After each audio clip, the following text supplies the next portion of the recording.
September 24, I get back. That was driving me nuts. I'll give you a call when I'm back. Catch up. Yeah, please. All jokes aside. Yes. I'll bring back some worry beads for you. I'll be surprised if I freak out on the entire council. There you go for the big decisions in the future. You can all come to me flicking your worry beads.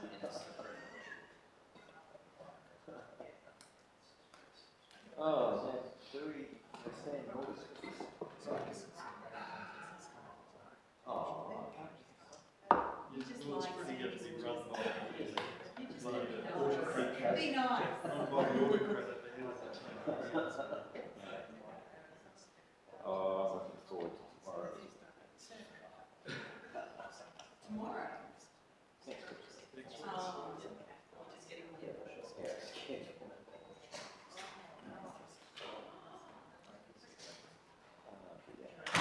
We have an agenda for this tonight. Yeah, it should have it. Which have you got? No, I did see an agenda for Playing it out, yeah. which I was surprised to see. It is just the same as the. It's the same as the SEN agenda.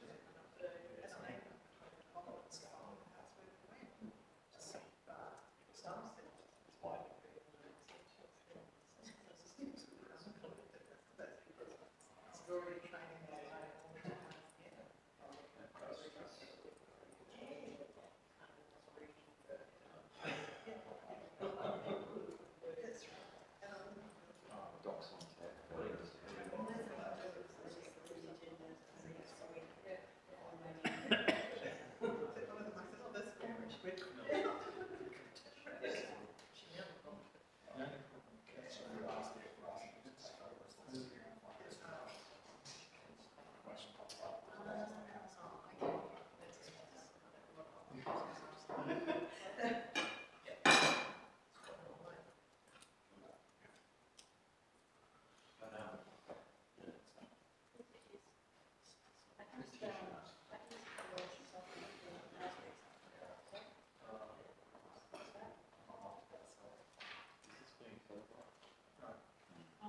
Yep. Is this live stream now? Council Darth just told me she was watching. Oh, okay. Okay, that's okay. I thought we'd. The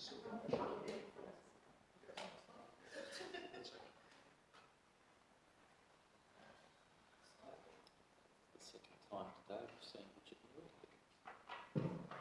It's everywhere.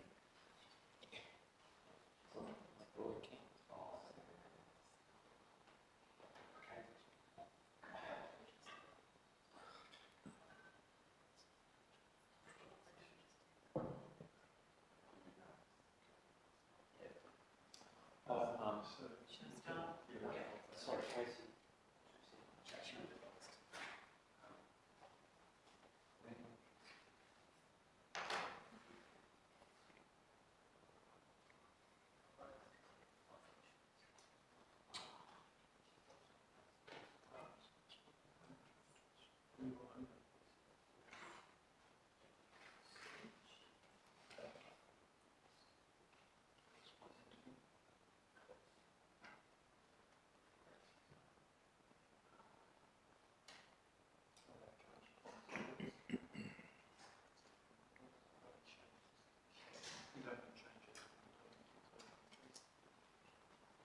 Happy with that.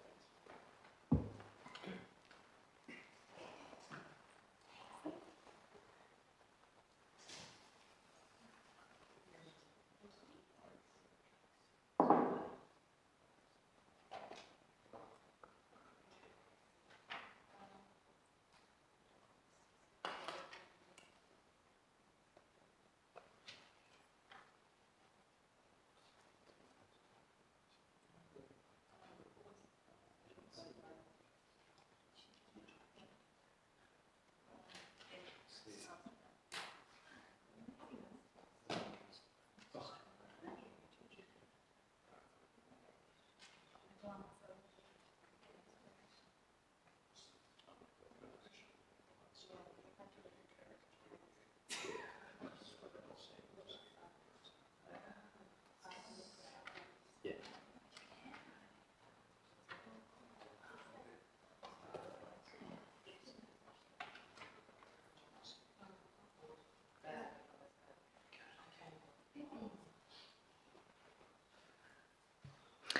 Kaya Kiji calling, Wongi Ni. Welcome to Coming and Going, Talking and Listening. Nangalik Kachi, Wadandi Yangali, Wadandi Buja. I'd like to acknowledge the Wadandi people, the traditional owners of Wadandi country. Kaya Kwabi, Kiji Yunang, Nunda, Yalyara Yuranga, Wadandi Buja. Hello, good to see you all together on Wadandi Buja. I'd like to declare this question and answer session open. We have a few apologies from Councillor Ian Earle and Councillor Diath, and obviously Shire President Julia Meldrum.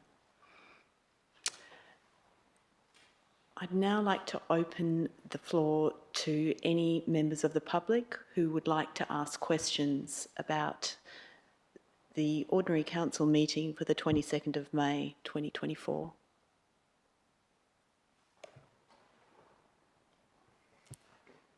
Yeah, thank you, Madam Chair. Richard Guerin is my name. I'm the President. Just a second. Listen.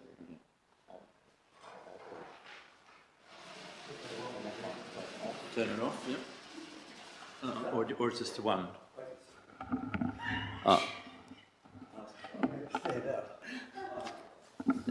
Look at that, my own thing. It's on already. Okay, cool, thank you. Okay.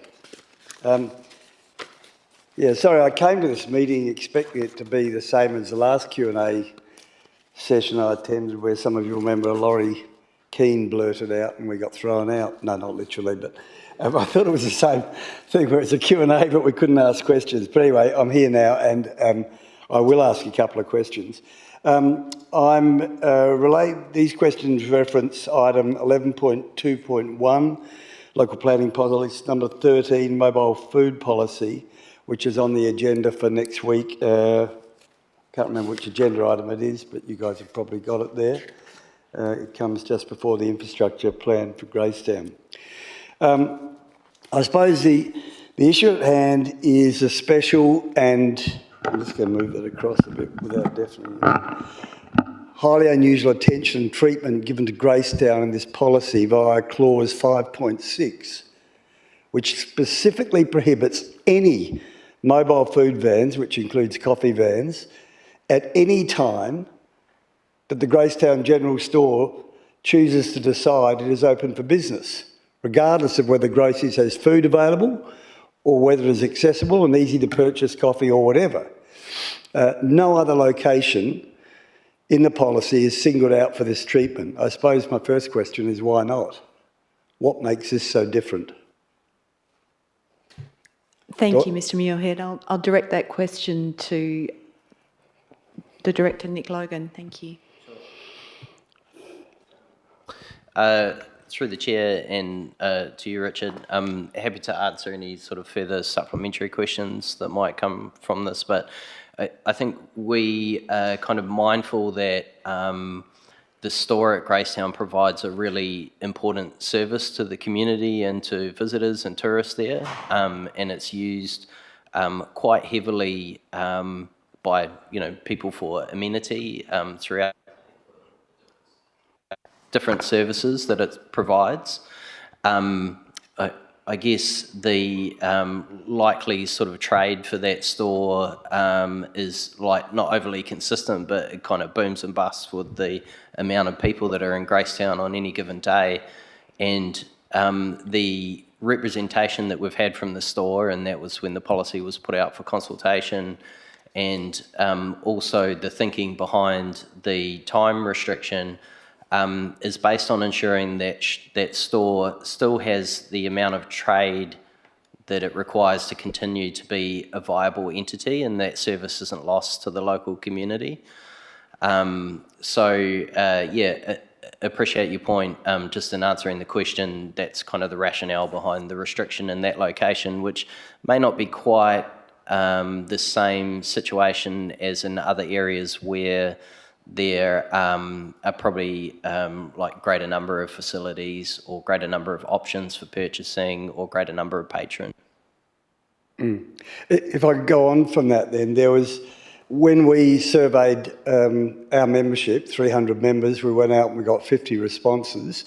We didn't tell them how to vote, we asked what they wanted. We got 50 responses. 60% of those responses wanted access to, I'll just talk about coffee vans for a moment. Coffee vans at the beach, 60%, a majority of our members, either all the time or weekends, public holidays and school holidays. And that was 52% wanted those, and then another 8% support having coffee vans from 6 a.m. onwards over the summer school holidays and at Easter. So I don't quite know how the Shire made a decision that there was an economic imperative to the community. I thought the community would know how it used the store. It had certainly been lobbied by the store to try and block this. The GCBC had been lobbied by the store. And my response was we would put it to our members. Now, we did that. I think it's interesting that the way that the policy is written, there can never be trade in Gracetown if Gracie's doesn't want it to. All they have to do is keep somebody in their store till 6 o'clock at night. No food van will come there because they can't set up.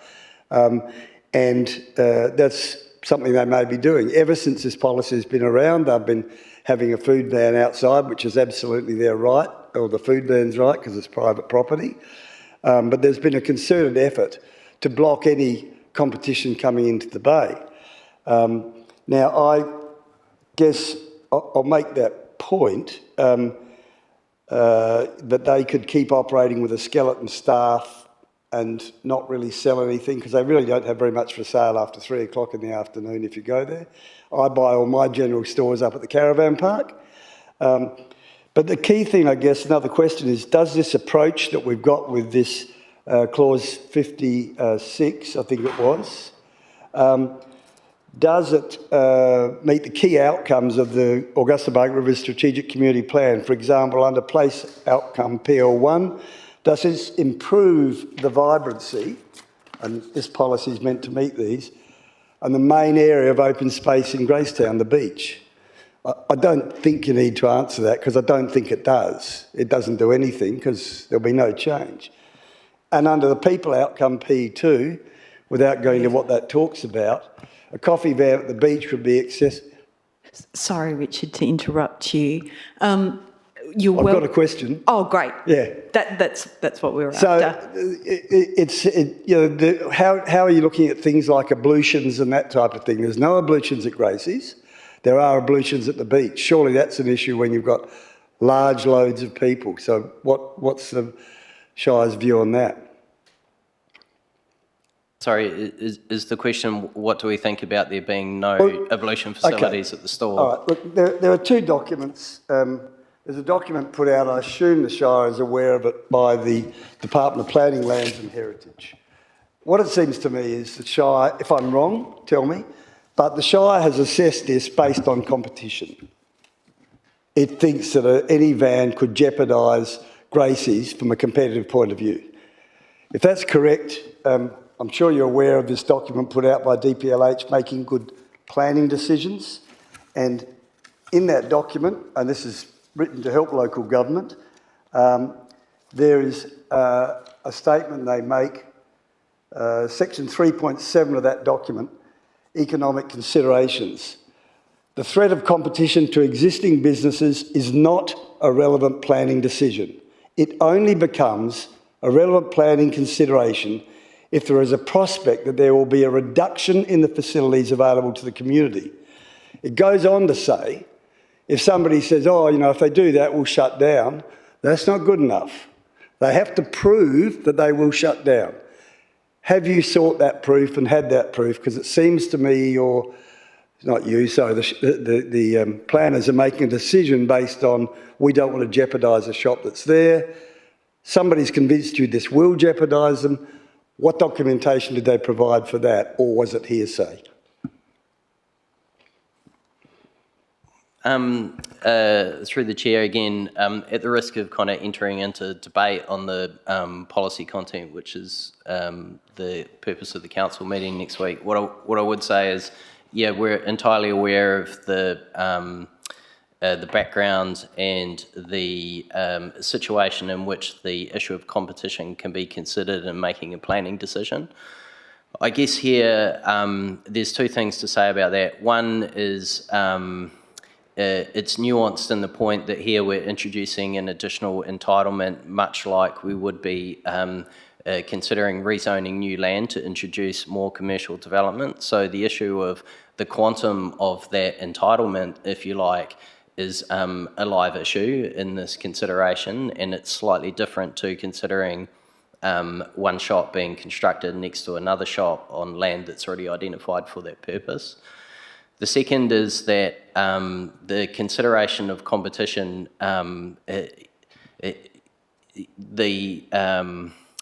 the issues around that, even in that decision-making process where you're considering one development application against the next, complicated and like nuanced to the point where, sure, you can't say that shop's definitely going to disappear, but the live issue is the threat of an impact that might result in that reduction of service, and that goes exactly to the point that I made at the start around whether it may result in a reduction of the service that store provides to the community at the moment. So, that's a very real consideration for the council, and that's something that will need to be weighed in that decision-making process. And I think that was informed in part by the survey that was done by the GCBC, which was great to have that additional information to feed into the process and to be able to assist the council in their decision making, and also by the survey results that we got, which were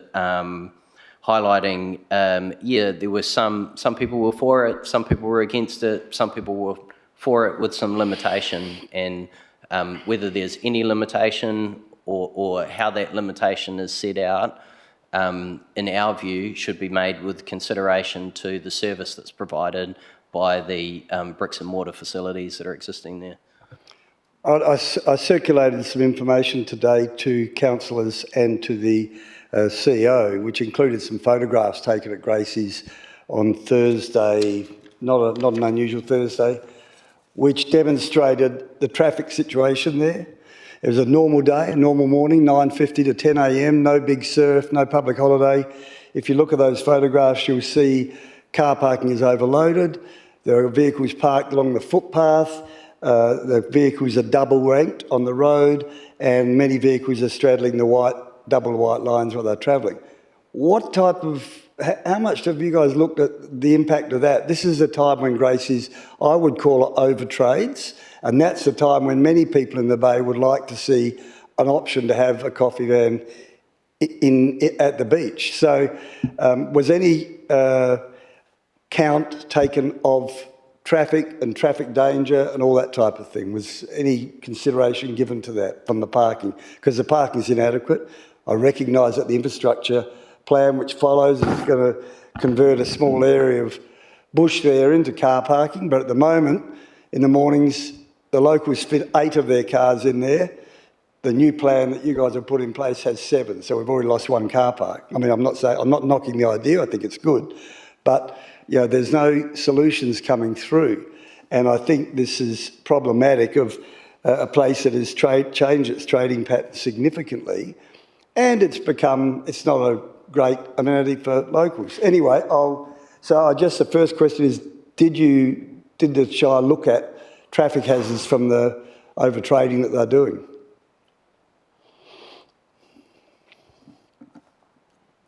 Through the chair, I think it's fair to say that in considering the scope for the additional coffee van, one of the drivers there for determining what times it should be permitted was not necessarily whether all the car parks were full at the existing store. No, that wasn't the case.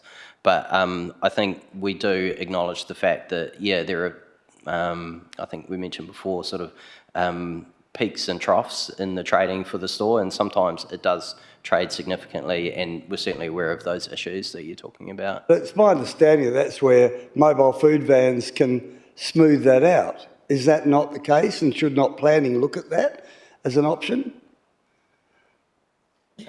Sorry, yeah, again, it feels a bit like debating, but I think we're just trying to strike the right balance here, and, you know, I guess if I could, through the chair, obviously the survey's been done by the GCBC.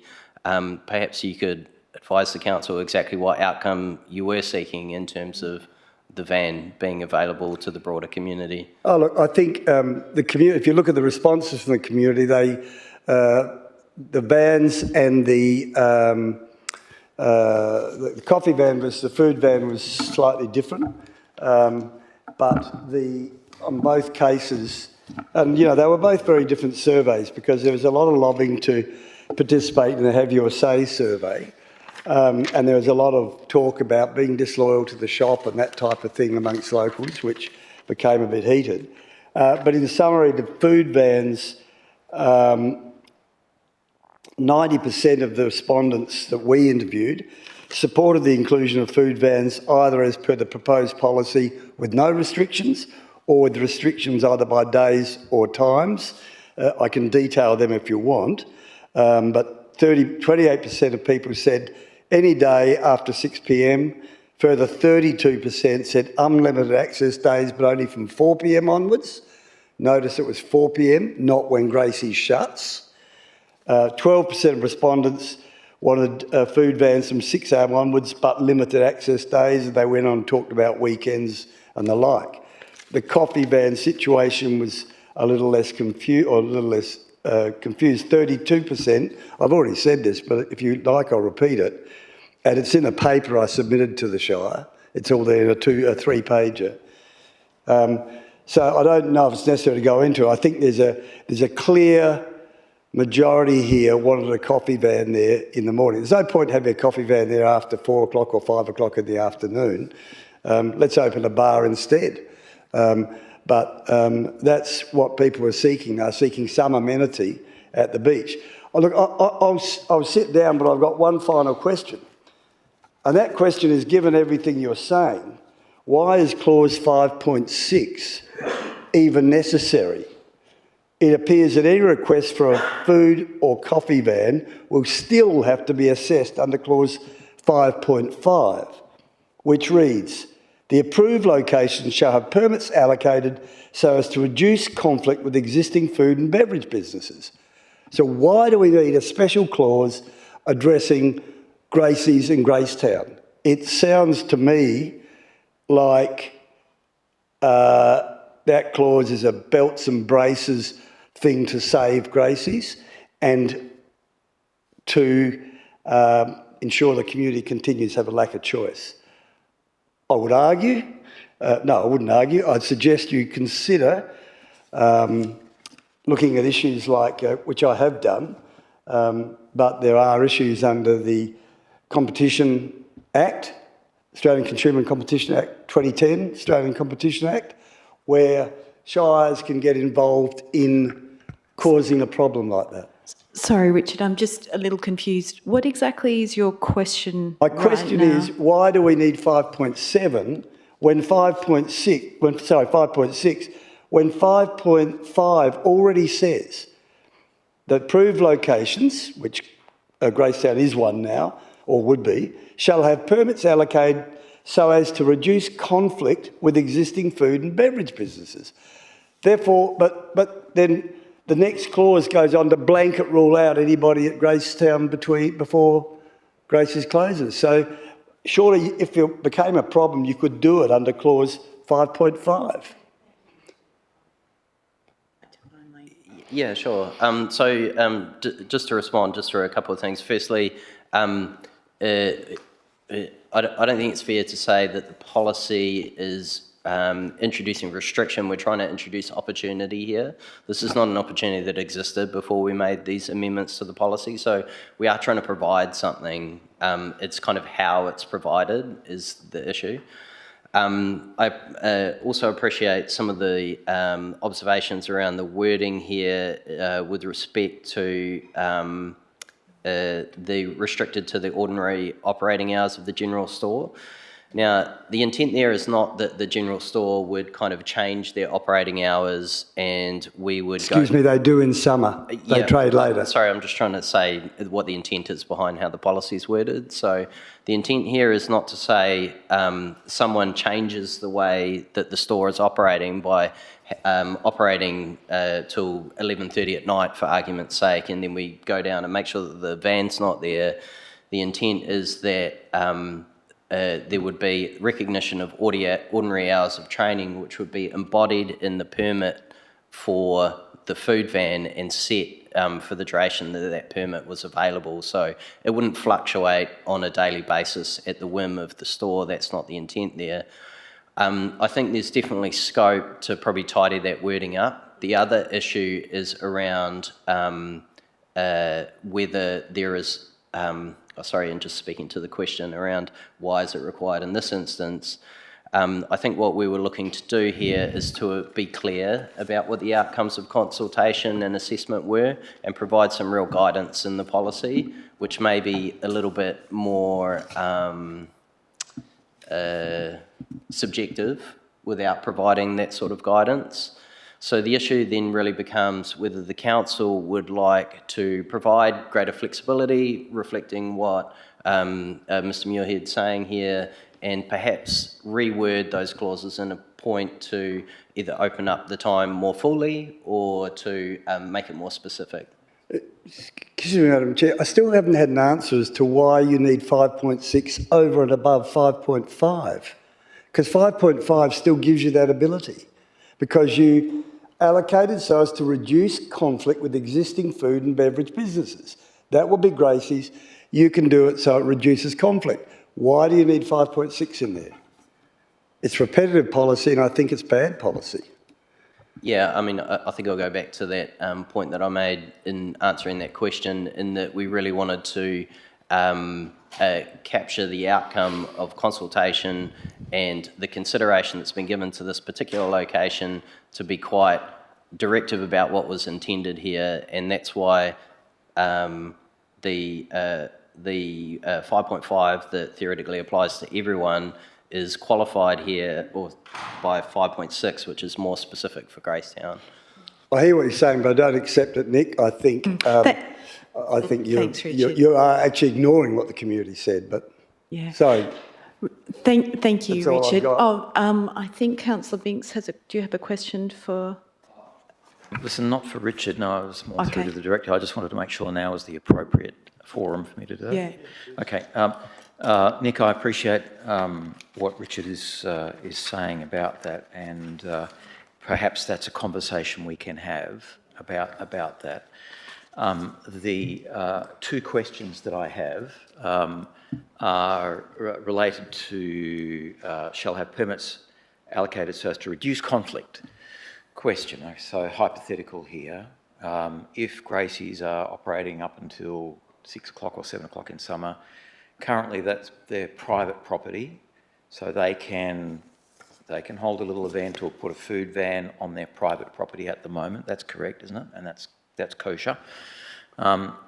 If there is, let's say, a burger van at Gracie's that they've put up, does that mean that a burger van who might have a permit down at Gracetown Beach cannot operate? Again, through the chair, that's not the intent of that provision. There's another part of the policy, which is also an amendment to the policy, which is suggesting that the council make a decision to exempt food vans on food-based premises from the need to get approval. So that would be, it's treated like it's operating as part of the store, basically. So, that introduction of that food van wouldn't introduce any additional restrictions beyond what are in the policy in relation to the store, if that makes sense. Yes, that's clear, thanks. Second question, in the report there is reference to the GCBC survey of their members. Have staff seen that survey and analysed that in detail, or do we have a list of questions that were asked of the members so that council can see what the survey was? I don't think we gave you a copy of the questionnaire. I can do that if you want. I can send that to you. Yeah. Thank you. Okay. Oh, yeah, I would like to suggest that it's relevant to us to be informed as far as making a decision, so thanks. Thanks, Okay. Richard. I really appreciate you coming because it gives us an opportunity to look at the wording and ensure that, I guess, the outcome we were aiming for is achieved through that Okay. wording. So thank you. Thank you, Chair.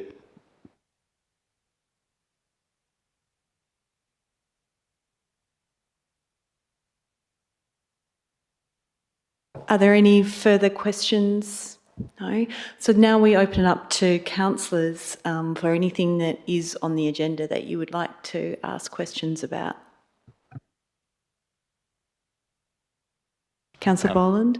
I was just going to follow on from what we were talking about with the mobile food policy, and thanks to Richard Muirhead for giving us that alternate perspective, and it may be that it's something that we need to consider over the next week. The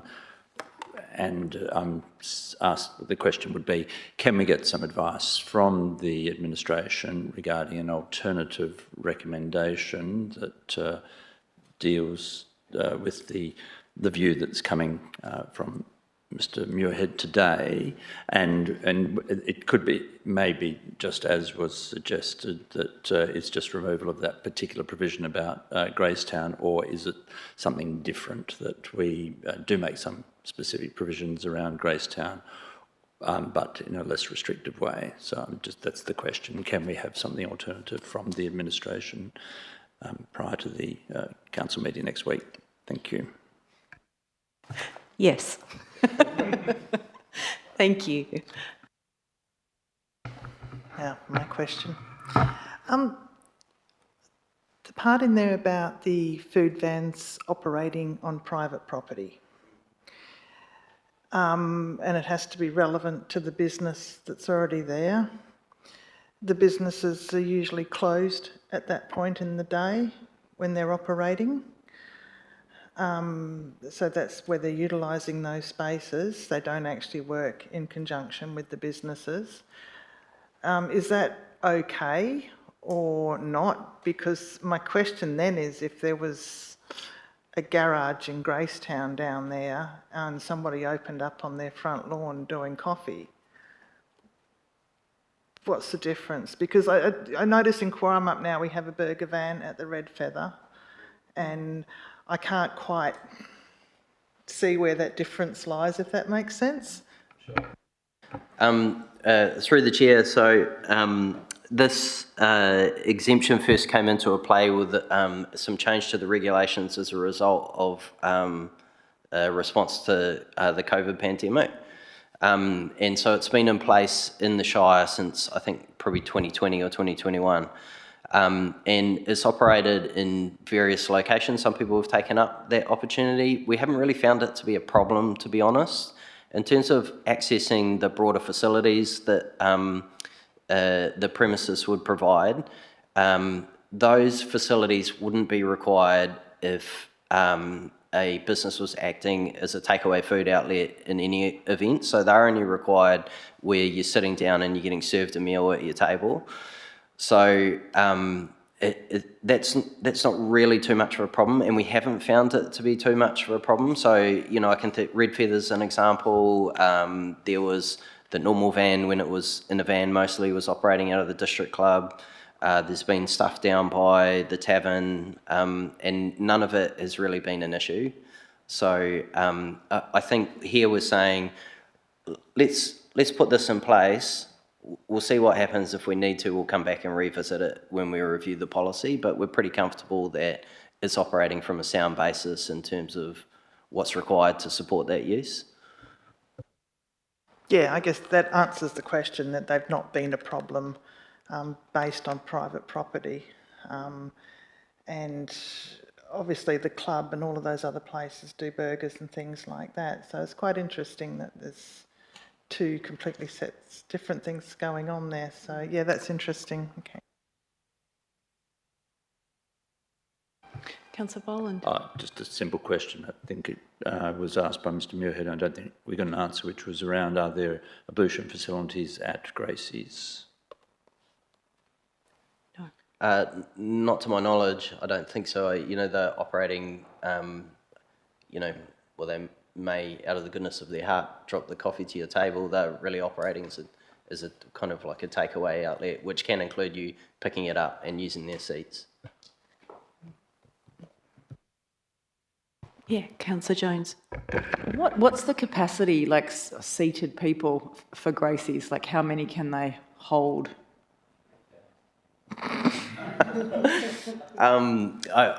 To be honest, I couldn't tell you off the top of my head. You know, I would say there's probably 10 seats on that leaner out the front, something like that. And maybe there's one inside as well. So, yeah. Well, there's a few tables, isn't there, in the back? Yeah. But okay.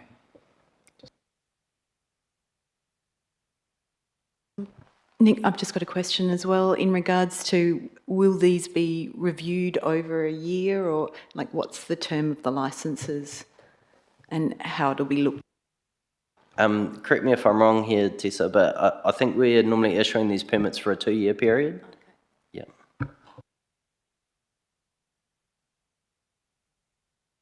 Yeah, Councillor Jones. It's kind of around my other question, but so they do have events there quite often over the summer, don't they, at Gracie's? So what's the capacity to have people there? Again, you don't know, but... Sure. It really depends on the nature of the event. So at some point, you step over into something that requires an event permit and a public buildings approval. And at that point, we start looking at things like risks to the public and human health. do they have, are they bringing in toilets that are available for people? What's their parking plan? What do they do in the event of an emergency? Those type of things. So if they're They operating, apply for those permits when they have events there? they may do depending on the scale of the event. Okay.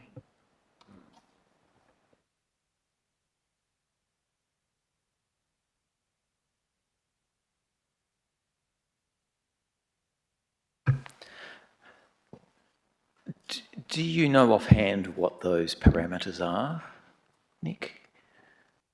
For when you need an event permit, I would probably not like to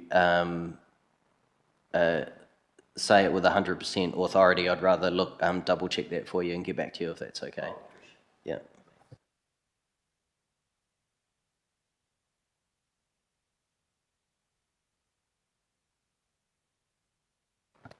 Councillors, are there any further questions on any other items on the agenda?